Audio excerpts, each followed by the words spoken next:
What up, YouTube? Let's here. Thanks again for visiting the channel. As always, I appreciate it. As you can see here, we're doing the brief, simple overview of the Sharp by Design Mini Evo Typhoon from Brian Ado. If you didn't watch the previous video, Brian made a post on Instagram about these knives. They're going to be released sometime in mid-February. And he added at the end of the the post that if any reviewers were interested in him sending these knives to them to do a quick review on, just to let him know, and he would send them. So I took a chance and I messaged him, and he said no problem. Send them right over to me, which is awesome. So I'm fairly excited to be able to do this, and then once I'm done with them, they're going off to someone else to review them. So let's go ahead and get started. I got two versions. I got the drop point, which is in carbon fiber and titanium, and I also got the Harpoon Tanto, which is in micarta and titanium. I put the carbon fiber back in the box just so you guys could see how it's going to come if you order it. See how the packaging looks and everything. Not that that's a super important part, but just figured I have it here. Might as well show you. So it's gonna come with a little packet of table salt. It's good for edible use, and then you've got, like I said, the carbon fiber and titanium version of this knife, which they are both absolutely beautiful. I prefer the micarta, but that's just me. I'm sure there's a lot of people out there that prefer the carbon fiber version. So there's the packaging, nice little piece of foam at the bottom, and then it's covered with another piece of foam. Nice and protected, on its way to your doorstep. So I'll go ahead and show you this guy. This, as I said, is the drop point version. Very, very beautiful. But my preference is definitely the Harpoon version. I like that one better.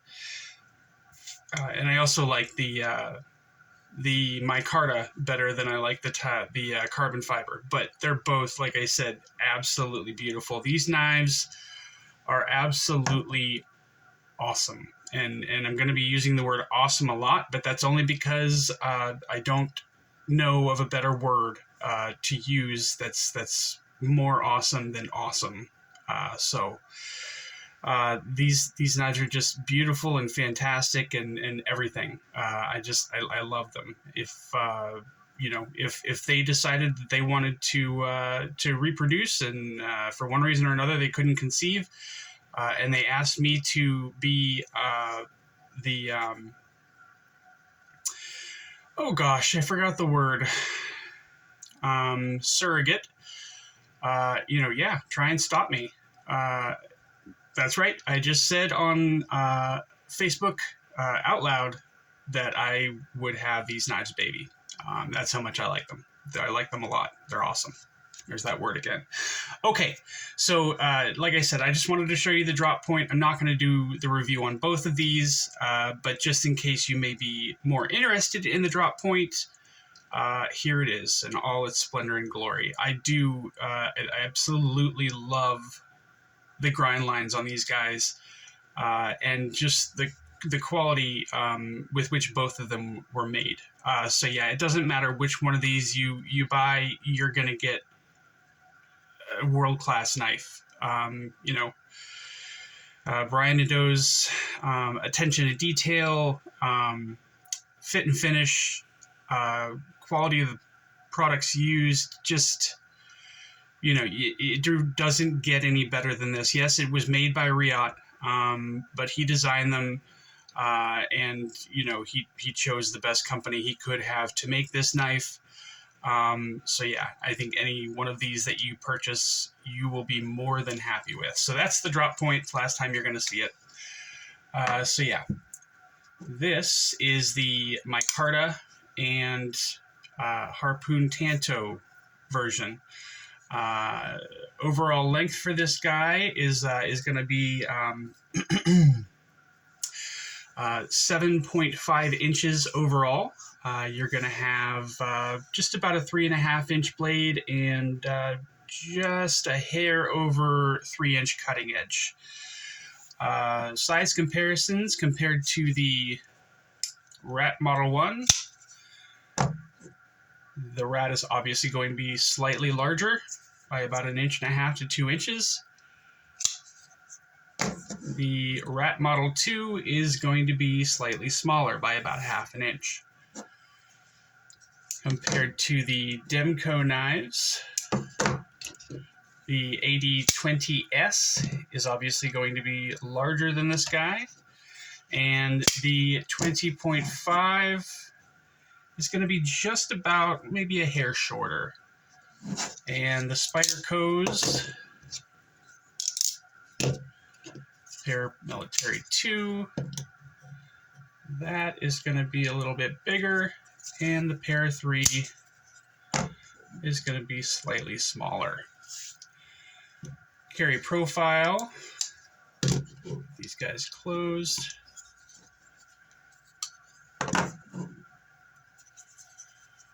Okay, so handle's going to be quite a bit smaller than the Paramilitary 2. I'd say 1/8 of an inch shorter than the Para 3. Thickness, Para 3 is going to be a little bit thicker. And the height, you're looking at nowhere near as tall as the Para 3. Okay. Excuse me.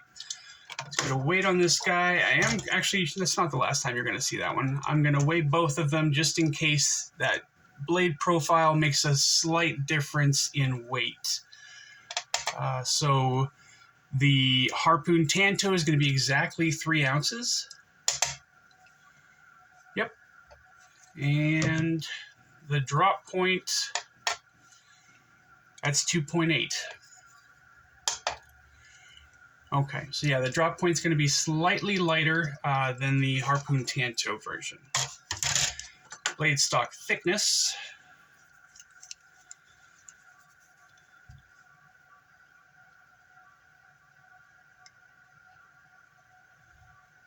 It's 137 thousandths. And you are working with T8 hardware all the way around on this guy. Everything is a T8. There's no hardware on the show side, which is awesome. Sorry, I was down at the bottom of the screen there. I apologize. So you're at a T8 for all the hardware. There is no hardware showing on the show side of the knife. So you've got minimal hardware here, and it looks absolutely beautiful. The other thing is the blade is pretty much sterile. The only thing he has on the blade here is his initials down at the bottom, the flipper tab there. Which is awesome. That's, you know, I love sterile blades. I'd much rather have nothing on it than have anything on it. So that's pretty sweet, if you ask me. We are obviously running on bearings here. You've got full titanium scales with 2 different kinds of inlays. I'm not sure if he has anything other than the micarta and the carbon fiber. Or sometimes he'll do scales with a milled area right here with maybe like some diamond texturing, but I don't know if he's doing that with these particular knives or not. He may or may not be. I didn't think to ask him that question when I was speaking with him. There is a satin finish on both these blades, and as I said before, the grind lines are absolutely fantastic. Another difference between this one and the other one is this one is a compound grind. The drop point is not a compound grind. You have a pretty good sized hole here, which it's just for aesthetic factor. It's not usable at all to open the blade. And you've also got a fuller here that carries out to about 90% the length of the blade. It is pretty robust, not all the way out to the tip, but for the vast majority of the blade. But it's definitely strong enough, I think, for everyday cutting tasks for sure, obviously. You're not going to use this knife, to try to puncture a tire or, pry open a window or something. At least if you do, then you should be punched in the face. That's just my opinion, though. I wouldn't use this knife if you're going to choose to use it for anything more than light cutting tasks, possibly some medium cutting tasks if you know it's not going to scratch up the blade. Excuse me. The action on this thing is absolutely fantastic. This one's a little bit more smooth than the carbon fiber version, but the deployment is just super easy. You can push button or light switch it. Not a problem either way. I don't know if you can hear or not.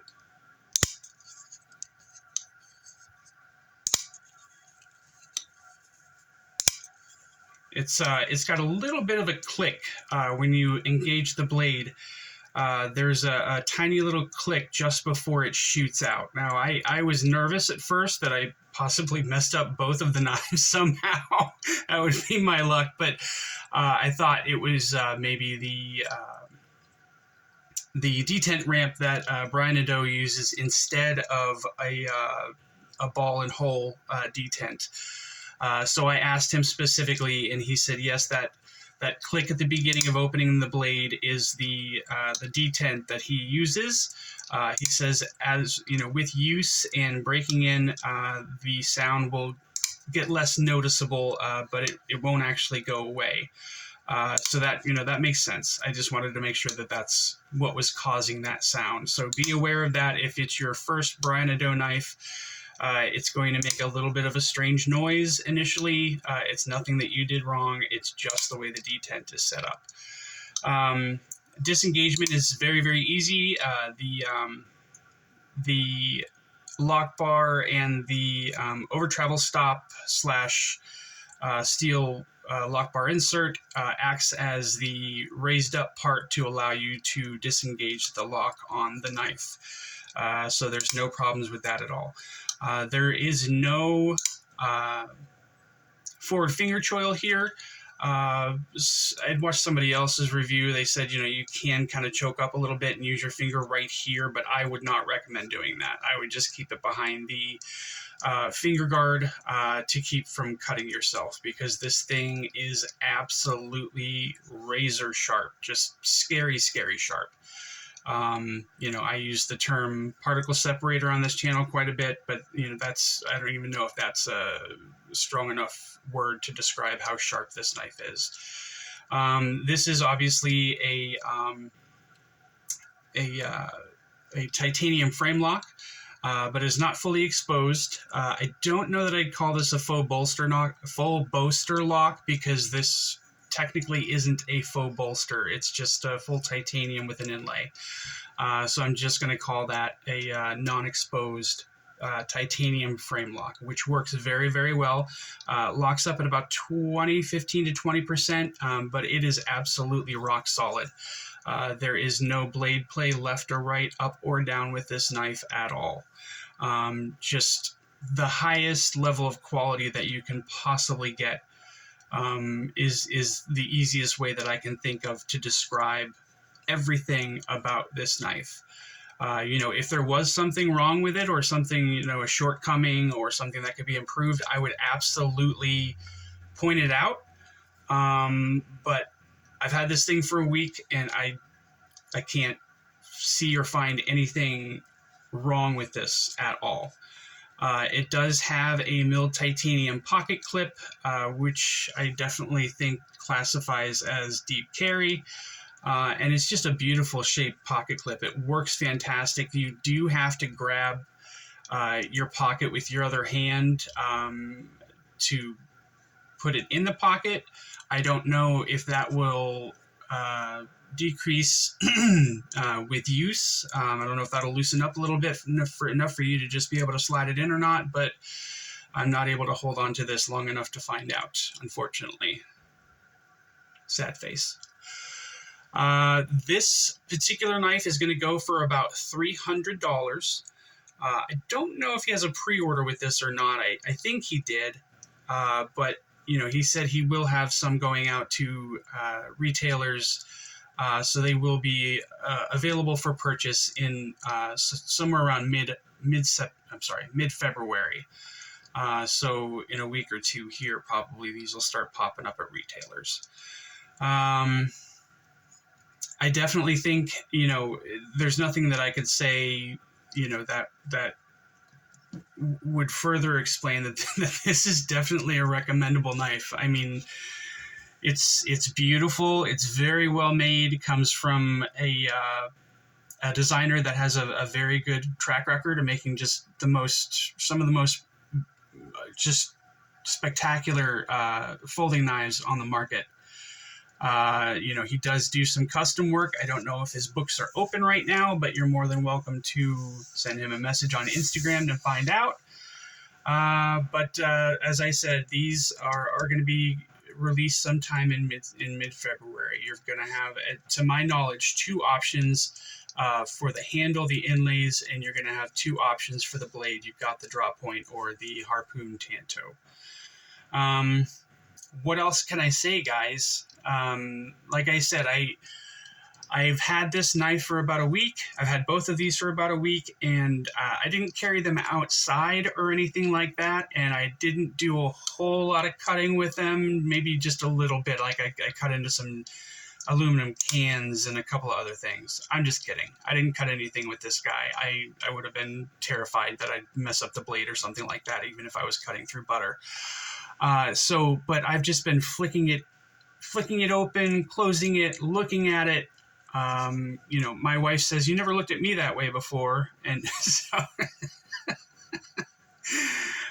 which isn't true, by the way. But yeah, I would love to be able to own this knife. I can't afford it right now, unfortunately, but I can't think of anything that I would do to improve upon it at all. It's I forgot to tell you about the lanyard hole. Oh, that was close. That would have been awkward. So yeah, the inlay work is amazing. If you close your eyes and you run your finger up and down this thing, you can't tell that there's an inlay. You cannot feel the transition on this guy at all. Obviously, on the other side, it's going to be a different story because you've got the lock release here, or lock relief, or it comes away from the micarta, and you've also got the relief cut here for the lock bar, which kind of leaves a little spot bare right there, but that's not a big deal. There's no hot spots with this thing at all. Jimping is perfectly placed on the spine of the blade, and you are able to get a full 4-finger grip on this guy without having to choke up at all, if you ever have to do that. The only thing that I can think of that might bother some people is the way the flipper tab is shaped. It's kind of shaped like a shark fin. It's a little pointy. It's a pocket pecker. Is that what Nick Shabazz says? But it's not a huge flipper tab. It could be slightly smaller, but that's the nittiest nitpick I can think of. It doesn't, like I said earlier, it doesn't matter if you push button it or if you light flick it, it's gonna open all the way. It's very, very difficult to even fail this knife. I mean, you can do it, but you have to be very, very careful. The way the detent on this thing is set up, it's incredibly difficult to fail this knife. It opens very, very easily. One of the most reliable knives I've ever handled before, which kind of just goes in line with everything else about the knife. It's perfect. I like the way this pivot looks. I don't know if it's a captive pivot or not. I'm not going to try to loosen it up or anything to find out. And it actually, I mean, this thing kind of, sort of, a little bit looks like an integral, just how well these two pieces of titanium meet up. You've got a little bit of texturing back here. Not sure why that needs to be there, but it doesn't hurt anything. And it's perfectly centered. Yeah, this is good stuff, guys. Can't think of anything else to say about it other than it's perfect and it's awesome and I love it. But I think that's it for tonight, guys. Thank you so much for coming and watching the video. I really, really appreciate it. If you enjoyed the video, please like and subscribe, and stay up, y'all. Take it easy. Bye.